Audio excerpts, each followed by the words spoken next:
Welcome to the Love Lab Podcast, a safe place to get real about sex. Whether you're a man, woman, single, or couple, this is the show for you. Because, well, sex matters. We are your hosts, Kevin Anthony and Celine Remy. All right, everybody, welcome back to the Love Lab Podcast. This is episode number 10. Woohoo! We finally reached double digits. Yeah, we did it. Today's episode is titled How to Not Lose Yourself in Relationship, and we have a special guest in the studio. We will introduce her in just a moment. But before we do that, I wanted to talk a little bit about what we mean, how to not lose yourself when you're in relationships. So a lot of people, they get into relationships and who they are kind of like, it kind of goes away, right? Yeah. All of a sudden, you know, all the things they used to do, the things they used to love kind of disappear. And some people might term that codependency. That's a term that you'll hear thrown around a lot. And I just wanted to give you, what sort of the dictionary definition of that type of relationship is. So you have a kind of an idea of where we're going with this. So according to Scott Wetzler, he's a PhD and the psychology division chief at Albert Einstein College of Medicine. He says that codependent relationships signify a degree of unhealthy clinginess where one person doesn't have self-sufficiency or autonomy. One or both parties depend on their loved ones for fulfillment. So, all right, how many people in the room have been in some way, shape, or form in a codependent relationship? Raise your hand. All hands are up. Yes, they are, because I think we've all experienced it in one way or another. And that's where today's guest comes in. And I'm really excited because we have a fantastic woman with us today. Her name is Rose Cole. And if you've never heard about her before, you really want to check her out. She is a modern-day medicine woman, a world-renowned speaker, author, and spiritual guide. And Rose survived a traumatic childhood of abuse and neglect, and she was adopted and raised by a Native American Holly man who inspired her studies of shamanic practices. And the thing that I really think is fascinating about Rose is that she's been given the right to perform native rites of passage and ceremonies using sacred plants. And that's an amazing honor that is bestowed upon really few women within her spiritual path. And she's one of those women, which makes her so unique and special. And she's deemed the midwife of consciousness. Rose works as a powerful catalyst upon your spiritual path. She offers online programs, books, and resources to empower your life and activate your inner shaman. Well, that's quite an intro. All I want to say is that she's badass, she's tapped in, tuned in, and I can't wait to have you get to know her more. So welcome, Rose. Hello there. I'm so excited to be here. I know you guys know this, but you guys are one of my favorite couples on the whole planet and such an inspiration to me personally. And I learned so much from you both. And so I'm just honored to be here. Awesome. Yeah, we're excited to have you here on the show as well. So, so many people struggle with unhealthy relationships, and they have these patterns that they repeat over and over and over again. And they don't know how to get out of them. So I would love if you could just tell us about yourself, how you came to be an expert on codependent relationships, and what's your story? Well, I became an expert through the hard knocks of life and going through countless relationships where I would lose myself and end up morphing into them or giving myself away to them. And I was in these really destructive relationships where I wasn't held as an equal, and I would dim my light and I would shrink myself. And every time I left that relationship, I felt empty, like, wow, I just wasted all of those years of my life. I didn't feel better for the relationship. I felt like I had given myself away. And so I started to study codependency. And that word for me, I associated it with drug use. I didn't know what codependency was. I thought it meant if you were enabling somebody that was taking drugs. But I started to delve into the real meaning of codependency and how it can show up with people. And I realized that I was far end of the spectrum codependent. And I was raised by a mother who was incredibly codependent. And so it was just a pattern that got passed down to me. So I had repeated these patterns over and over and over again of these really destructive relationships where men didn't respect me and love me in the way that I know that I am worthy of being loved. Is there an example that you could share with us? I mean, you don't have to give away anything you don't want to give away, but like when somebody hears that and they hear, far end of the spectrum, like, well, how does that look like? Like, how does that show up? Oh, yeah. And you know me, no question is off the table. An example, it was constant. So one example, I remember distinctly sleeping over at my boyfriend's house, and he had a twin-size bed that I would be sleeping on with him.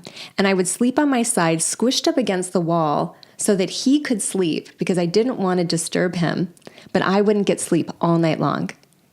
Huh. And so I would sleep all crunched and in an uncomfortable position because I didn't want to wake him, and I didn't want to disturb him. I put his happiness and his contentment and him being comfortable over myself. And I mentioned that to a woman the other day. I've had several other women tell me, oh my gosh, I do the same thing. So it showed up in little ways like that. But I got into a relationship with a man because I didn't want to say no. I just didn't know how to say no. I had sex with men because I just didn't know how to say no, or that I had the right to say no. I'd never been taught how to say no, or I didn't know how to set boundaries. I didn't have self-worth. And I know women that have gotten married and had children because they didn't want to say no or disappoint somebody. Yeah, it's so fascinating because I was really excited having you on the show, thinking I need an expert because I don't really think I have had so many like codependent relationship or unhealthy relationship. And then as we're getting into this discussion and as we were preparing for the show, you were explaining to us how it shows on a spectrum. You're not just black and white, but there's different degrees of it. And now as you're giving those examples, I can totally relate to those. I mean, I've done relationship because I didn't want to say no. I totally had sex because I didn't really know how to say no. And I thought if I say no, actually it's going to make my life miserable or like repercussions. So I'd rather just go through it and be done with it. Or accepting on the long term something that was not for my highest interest just so that my partner could feel better about himself. So I can see that these are all examples. Yeah, I would love to make one point of clarification on this, and that is there are times in a relationship where you might sacrifice what it is that you really want or need for your partner, and that's kind of being in a relationship, right? So sometimes it's like she really needs to get some sleep tonight because she's got a very important business meeting in the morning, and we're stuck in this tiny bed, so I'll make sure that she gets a good night's sleep. But for those who are listening, it becomes a problem when you do it over and over and over again, and you're always sacrificing yourself. So I just wanted to make that distinction that, every once in a while you might make a little sacrifice here and there to, for somebody that you love. But when you have this pattern of doing it over and over and over and over again, always to your own detriment, that's a sure sign that it's a codependent relationship. Sure. Yeah. I have a slightly different take on that. I would agree with that mostly, but I have this viewpoint now that I don't compromise in relationship, that I believe that there's always another yes that can be found. And then instead of somebody saying, well, I'm not going to get sleep so you can, then what is another solution? Where is a yes word that we both get what we need? And I find that when you keep searching, that there is always a yes that you can find, but it's codependent when one person says, okay, I'm going to be the martyr. I'm going to let you take the bed tonight, and I'm not going to get sleep tonight. And, those of us that have big hearts and are sensitive and givers, we have a tendency to do that to a fault. Yeah, that's where it's a problem. And that's a great point, right? Because there's probably a million other solutions like, okay, what if we just took everything off the bed and put it on the floor where there's more space? There's always other ways. So it's creating a win-win. Yeah. Like we talk a lot about that, even like win-win-win. It's a win for both of you and for the relationship. Absolutely. Totally. So is there any more to that story that you want to share, or should we move on? What I learned was that everyone is on a spectrum. It's not like you're codependent or you're not. And I said, well, if you're not codependent, what is the opposite of that? Like what's on the other side of that spectrum or pole? So on the other side of the spectrum, if you put out one hand, that's sovereignty. And on the other side is codependency. And we are all somewhere in between on that gradient, on that spectrum. And we have times of our life where we are more codependent and we have that triggered, and when we are more sovereign. But I find that over time, like for myself personally, the more I've learned how to become sovereign, you become a whole person, and then you attract other people that are sovereign. And usually if you're on the far end of the spectrum of codependency, you attract people that are more narcissistic in nature, where they're like, oh, we work great because you're going to give all your power away and give me everything I want, and I'm just going to keep taking. And so those were the relationships that I attracted, where it's like, oh, this works great for me. As long as you give me everything I want, we're just fine. Notice how that pattern repeats itself through all of society as well. Yeah. This is how we end up with people in government that we have, right? Yeah, we won't mention any names. We won't mention any names, but it's giving away our power to people who are more than happy to step in and take it. Yeah, Right. absolutely. But I do like the distinction too, that you may be also codependent in a particular area. And so for me, I see also sometimes as I like to give, and if I don't put myself first, like maybe I'll be like, okay, I'll be the one maybe who does the extra cleaning when I don't really want to clean the house. And then I will resent it. So now I've learned that, well, I just have to be okay with the fact that the house is not fully clean to the way I want it. Or I have to make an appointment with Kevin so that we both get the house clean. Or I hire somebody. Or when I choose to do it, it has to come from my heart. And it's not because, like, I don't do it and then think, if only I had rested. If I do it, it's because I have energy and this is really what I want to gift. So I can see these little areas where you can be like, oh, this is where I kind of tend to always give a little more than what I truly want.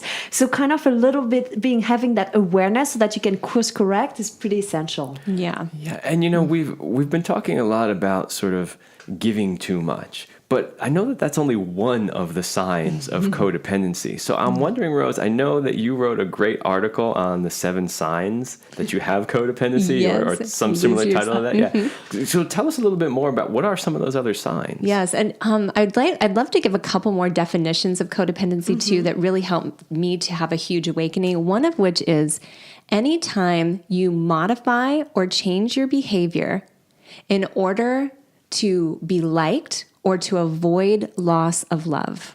So I'm going to say that again. Anytime you modify or change your behavior in order to be liked or to avoid loss of love, or I'll say this, or to make somebody else happy. Yeah, because we really can't make anybody else happy, right? It's not really our job or our business, right? That's true. And so I realized there was like this light bulb went off, and I realized I wasn't just doing it in romantic relationships. It showed up in work, it showed up in parenting, it showed up with my family, it showed up everywhere. And then the other definition that I really like is when you have a need to be needed and liked. Not a preference for being needed or liked, but an actual need. And for some people, it can go so far into the spectrum, it can almost be like a phobia, where the thought of somebody not liking you can bring up so much fear that you just do whatever you need to do to kind of placate them or for them to like you, because the thought of them withdrawing or not liking you can actually bring up terror for a lot of people. I know that was me at one point in my life. I think that's an even bigger one nowadays than it used to be, because even though we have all this technology that's supposed to connect us more and bring us more together, more people actually feel alone than actually connected. It's true. It's totally true. And even with technology, I see it that, at least even for me, it doesn't always help me, because you compare yourself to others, and then there's this whole thing, oh, other people are better, or I'm not good enough, or like there's this image of somebody that has out there, and then you're like, it doesn't always, yeah. I think technology sometimes even like will make this need of being like how many likes did I get on my post? Yeah. Or like when you're like us and you're entrepreneurs and you have videos and courses and podcasts out there, you know, if you are upfront with your beliefs and likes, you will have people that do not like you. And that's something I had to learn to get over with, because I was like, I want everybody to love me, but it just doesn't work that way. I think we're going to have to do a whole show on that and how that relates to your sex life. Totally. And it does, but let's get back to our 7 signs, because I want people to know all the ways in which they might be doing this. Yeah. So one way is shrinking yourself. So if you find yourself dimming your light, playing small, I've even seen people, and I've done this myself, downplaying their success, like how much money they make because they don't want their partner to feel bad, or they want to spare their ego or their feelings, or maybe you do this with friends or family. Another way is suppressing your voice. So if you hide what you really desire, like maybe in the bedroom, you really want something kinky and you want some costumes, but you just don't say it, or you're not finished, but he is. And so you just kind of roll over and, so just not speaking your needs and speaking up. But it can also go in a lot of different directions. Like, do you hide your political beliefs or your spiritual beliefs from your partner? And you guys know this more than anything, is when we hide part of who we are, they don't really know who we are. Mm-hmm. And there's lack of intimacy. And then that shows up in the bedroom. It shows up everywhere. Mm-hmm. Another way is taking their stuff on. So when your partner goes through stuff, does it rock you? Does it upset you? Do you find yourself worrying about their problems incessantly, or trying to solve their problems for them? Or if they're in a bad mood, do you find that it affects your emotional state? So these are 3. You want me to keep going? Oh, you might as well just throw them all out there. And then we'll see which ones we want to delve into deeper. Okay, I like that. Okay, next is that your self-care slips. So maybe when you're single, you're going to yoga and going for walks on the beach. And then all of a sudden you're in a relationship and you find yourself watching Game of Thrones on TV because that's what he wants to watch. Or you find yourself going out to get pizza and beer because that's what he likes to do on Wednesdays, or watching the Super Bowl because he wants to watch the Super Bowl. And all of a sudden or eating a tub of ice cream because she wants to eat a tub of ice cream. I see some winking going on. So there's maybe some personal stuff being brought. No? Okay. No. Okay. I just wanted to throw a little male thing in there. Yeah. Yeah, but no, that can be true. It's like, oh, I really want vanilla, but okay, I'll get the chocolate for her. Or, instead of like, oh, we both like pistachio, or, Mm-hmm. But the self-care, it's very interesting. People that are codependent, they often won't get enough sleep because their schedule's so packed doing for others and waking up early to do, like their whole schedule ends up being packed doing things for other people, and they don't end up eating what they should, taking adequate breaks, taking time off. So then you're tired and depleted, and who has anything left for your relationship, right? Mm-hmm. Next is that your partner's happiness becomes top priority. I used to do this myself, where you truly make it's one thing to be devoted to your partner, but when their happiness becomes top priority over your own, then it starts to become toxic. Mm-hmm. Next is powerlessness. This one was a big one for me, where in a relationship, no one person should hold the power. And you guys do this so beautifully, so I don't even know if you can relate to this, but in almost all of my relationships personally, my partner had the power. He was making the decisions. What he said went. He was the alpha and just held more of the power in the relationship.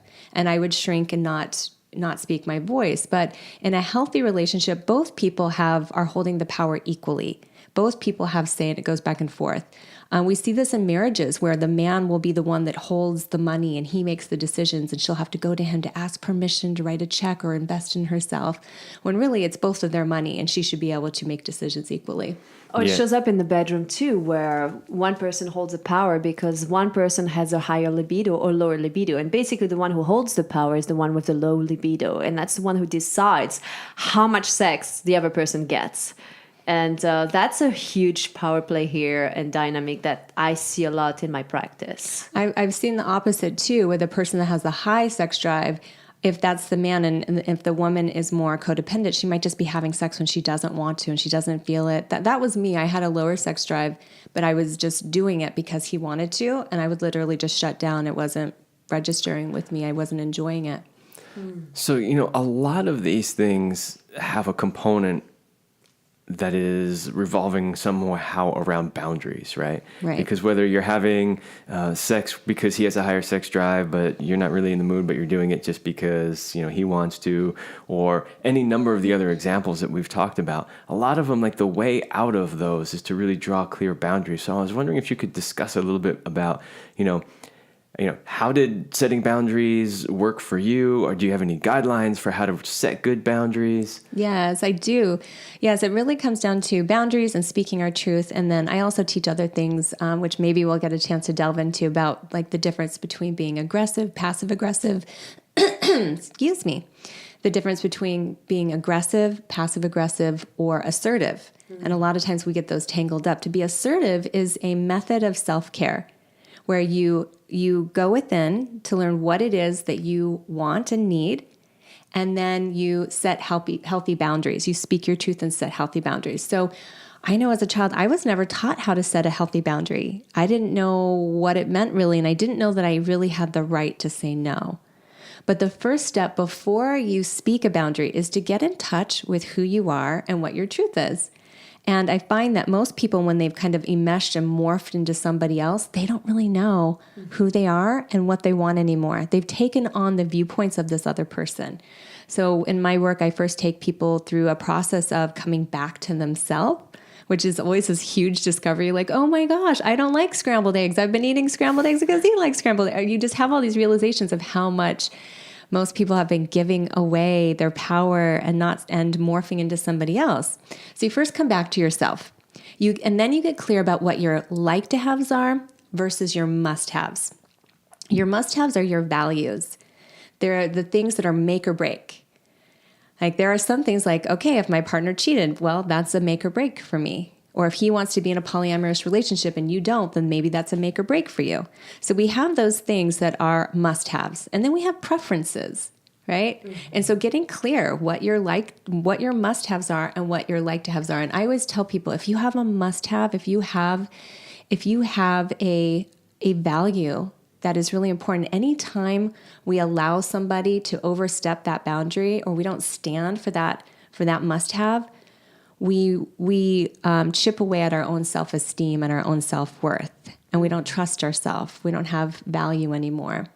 So you decide, okay, well, this is a value. Maybe I just worked with a woman, her partner is doing recreational drugs, and she's been with him for 2 years, and she's asked him to stop periodically, but I helped her get in touch with, wow, this is a must-have for me. They have a child together. She doesn't want her child to be exposed to this. Mm-hmm. So I said, so here's what a boundary would look like.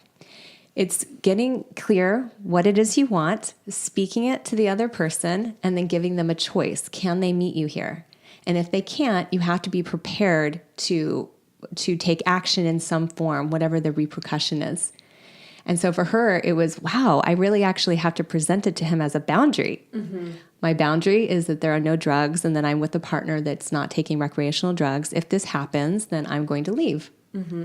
I do see that's the place where most people fall short. Like, okay, so you start to know what you want, what you like, you speak it up. But the place where most people can't follow through is the consequences. Right. Where it's like, okay, so this is I call it non-negotiable. You said like must-haves, like, but whatever you call this, like this is what needs to be in place. But then you don't follow through. It's like, okay, if the person's not either willing or capable, then you have to be the person who gives that to yourself.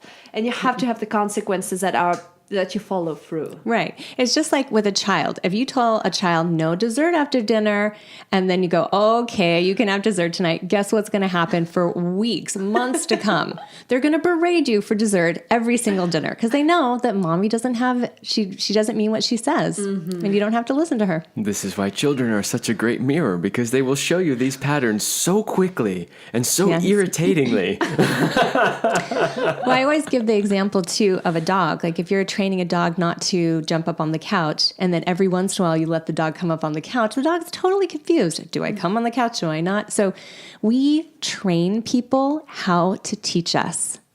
We train people how to teach us. No, how to treat us. Yes. We train people how to treat us mm-hmm. with every interaction. Mm-hmm. And if we don't stand and set boundaries, they learn that they can treat us however they want. Mm-hmm.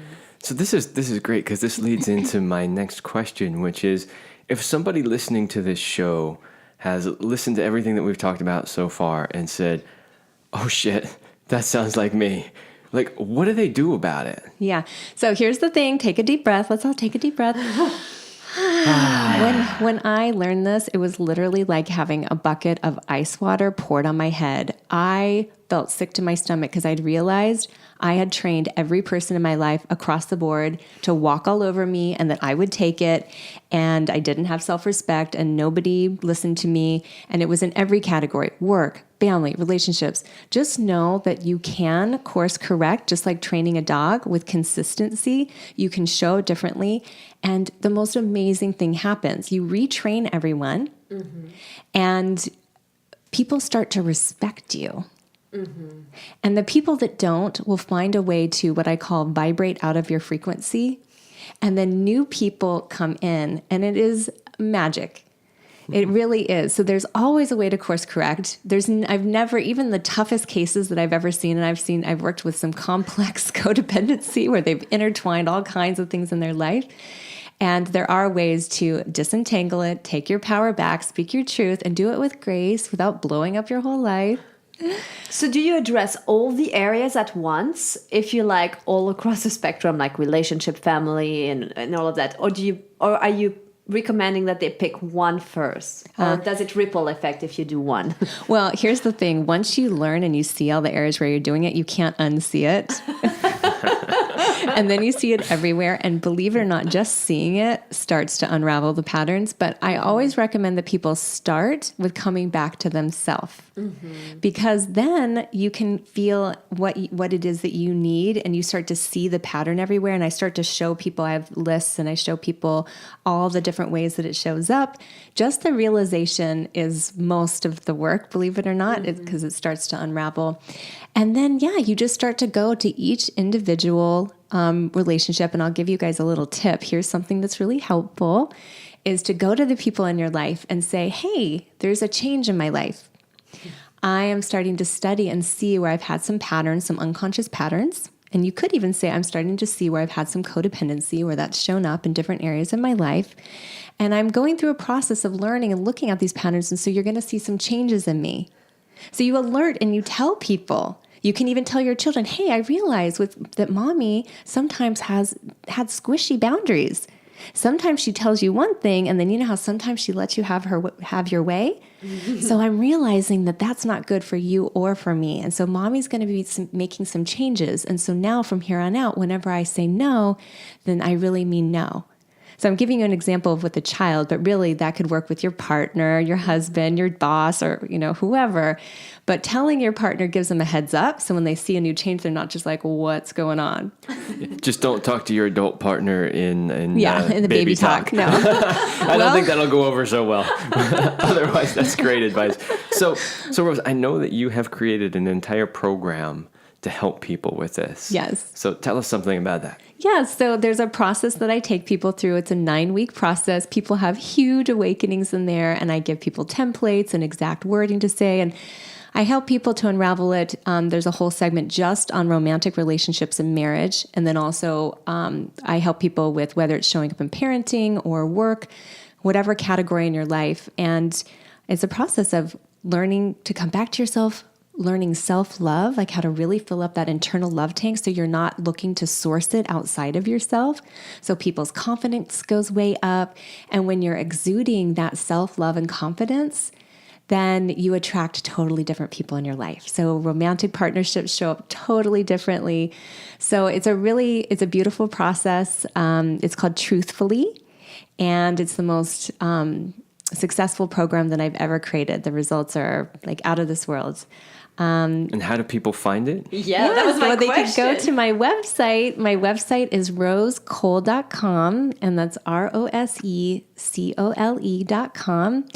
And you can see all of the programs that I have listed there under the programs tab, or to go directly to the page, you can go to rosecole.com/truthfully.